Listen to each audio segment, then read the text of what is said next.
Backroom Buzz, everyone. I'm your host, Sarah, and I am thrilled to get to talk to Angie Laakso today. Hi, Angie. How are you? I'm good. Thank you for having me. Yeah, and Angie works a very interesting job, and I'm really excited to talk with her. It's very particular work. She's an end-of-life doula. Yes. And you do some other things along with that. But let's go ahead and start off by talking about what does an end-of-life doula do? So an end-of-life doula is a complement to traditional healthcare. We are non-medical support for people at the end of their lives. So it would be emotional, spiritual, and social kind of presence that we provide for people at the end of their lives. And Angie is actually the owner of her own company called Astral Dragonfly. Yes. And she has some training in this area as well. I know you had said in an article recently that I read that you don't have to have the specific training, but go ahead and share with our viewers what training you have in this area. I've been trained through INELDA, which is the International End-of-Life Doula Association. And so it's just a 6-week training where really people who naturally are good at this gravitate to it anyway. Mm-hmm. So there is some training involved, and then there's the certification process, which I'm currently working towards. That's who I take it with. Perfect.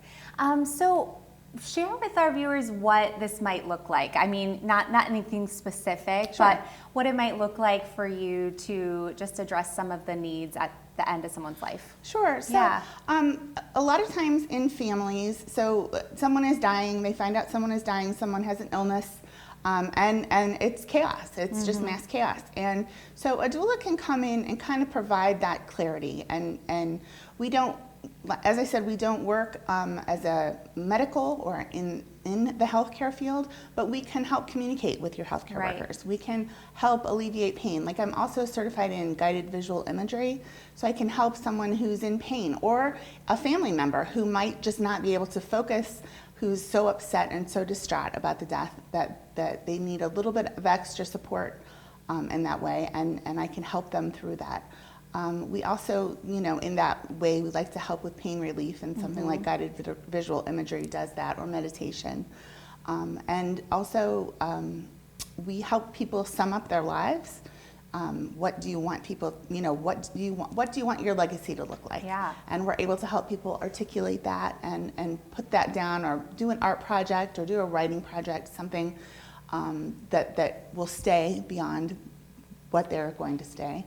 Sometimes there are complicated family issues that need resolved, that someone hasn't spoken to a son hasn't said what he needed to say to his father. Right. And so we're able to help facilitate that just by being present. We practice what is called active listening. So when you're listening carefully and you're kind of processing and not listening to respond, but listening to hear. Yeah. So we listen to what the client and what the families are saying and what they need, and we do our best to provide that. Yeah, it really sounds like you walk alongside people at this time in their life.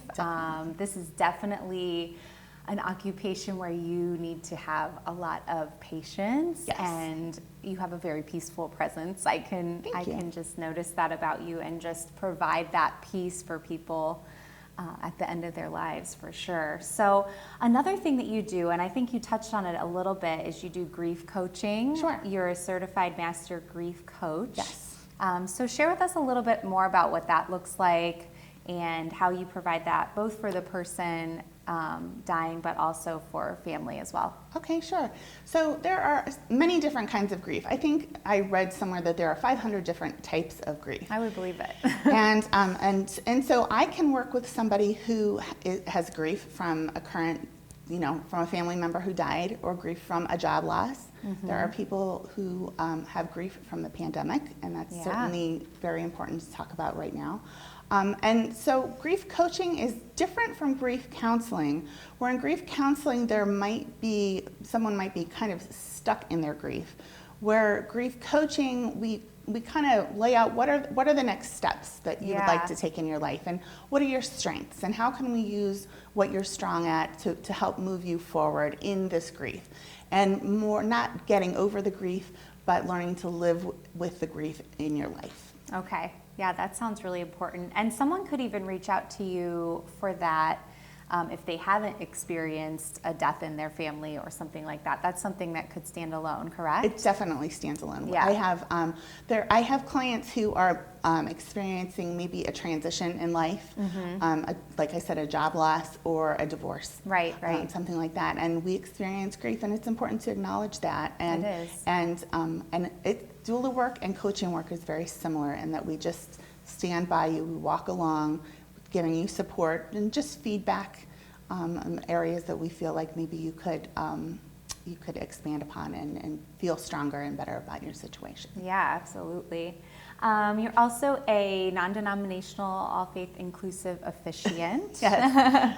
So share a little bit about that and what services you would provide. Sure. Well, that was a pandemic a certification. Okay, that was so something new. Like, well, I could do it. Let's just do it. Sure. So on the end of death care, I officiate funerals. And so you don't need a license to do that. Anyone can officiate a funeral. So if someone wants to officiate a funeral, I can help you do that. I can walk you through doing that and how to do that. But I'm also qualified to solemnize marriages in the state of Ohio, too. Okay, perfect. And you can also help people if they are doing a memorial service or a celebration of life ceremony as well. Or an end-of-life vigil. Yes. So, okay. So the vigil would happen while the person is still alive. Okay. And that happens in the final few days. So active death, it can take 12 hours, it can take 2 weeks. It really just depends on the person, and it is so individual, and it is never what you expect. Sure. But a vigil is when you just don't leave the bedside. You stay there, a constant companion, reading to someone or talking to them or playing music or just being present with the person who is dying. And oftentimes family members get exhausted while this is happening. Yeah. So, and there are little clues that we can have, maybe a skin tone change or a breathing change that will let us know that death is imminent, but it still doesn't give us a time frame. And so I can be there with the family to say, go ahead, take a nap. I'll stay here, go home, change your clothes, get some coffee. Right. I'll stay here and let you know. So that's the end of life vigil. And what were the other? The celebration of life ceremony or memorial service. So those are a little more, those are over on the other side after a death. So we've had a couple of clients who had family members die during COVID. Okay. And so a celebration of life or a memorial would be something held after the fact, and where I would write a eulogy, speak the eulogy, welcome family members. Sometimes it's just a gathering at a park. Right. Sometimes it's more official and at a cemetery, but I can do all of those. But really whatever the family wants. Yes. Yeah. And that's really the heart of Astral Dragonfly and why I do what I do, because it doesn't have to be how we think it has to be. It can be what you want it to be. Right. And I can tune into that and help make sure that happens. Yeah, I think that's so important, that family members, because for their grief process, like you talked about earlier, like they need to be able to do the things that are meaningful to them so that they can grieve properly too. Yes, absolutely. And it's okay to do those things. We don't talk about it.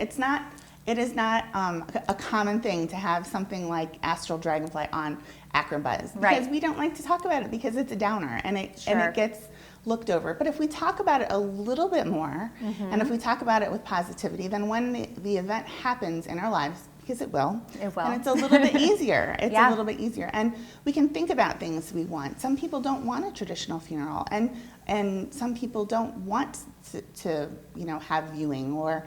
And that's fine. That's great. Right. We want to be able to give you what you can, and there is a lot we can do within the confines of the law that people don't know about. Yeah, and so you're also educating people on that as well, which is really important. Definitely, education is the heart of my soul. That's what I like to do. I like to show people, okay, if you don't want me at the vigil because that is such a sacred space, I can tell you what to look for. I can tell you some things you can do while you're sitting there.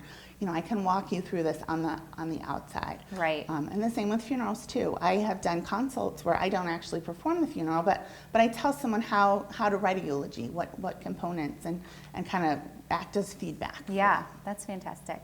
Can you just share with me how you got interested in this? What brought you to this place that made you want to start Astral Dragonfly? Yes, sure. I have always been kind of interested in death and dying. I took some classes in college on death and dying. I loved the books by Caitlin Doty, she's an Ask the Mortician, does a YouTube series, and now she's just pretty famous for being a part of the death positive movement. She started the death positive movement. And every time I would read one of her books, I would be inspired. I would think, what can I do to be a part of this movement? How can I do that? And it's always been very natural for me to work with people and to connect with people and find the connections between people. And so once I learned about death doulas, I was in. I really just knew that was something that you wanted to do. Yes. That's really great. It's cool to see you just have a passion for it. I do. Maybe cool isn't the right word, but it's so unique, and I think it's just a wonderful thing that you're doing, because being with someone at the end of their life or being with people who really just need that care is so important, and it's very important work that you're doing. Thank you. Yeah. Thank you so much for being here with me, Angie. I want people to be able to contact you, so share with us, do you guys have a website? I do. My website is astraldragonfly.com. Super easy. Yeah. And then any social media that we should direct them to? I have a Facebook that I use, and that's primarily what we use right now. Yeah, no, that's perfect. So same thing, just Astral Dragonfly on Facebook? That's right. All right, great. Well, thanks again for being here with me. I appreciate you. And thank you guys for being here with me today. I hope that you'll check out Astral Dragonfly on both Facebook and on her website. And we want you to follow Akron Buzz on Facebook as well, and subscribe to our YouTube channel, and check out our brand new Roku channel. We'll see you guys next time. Bye, everyone.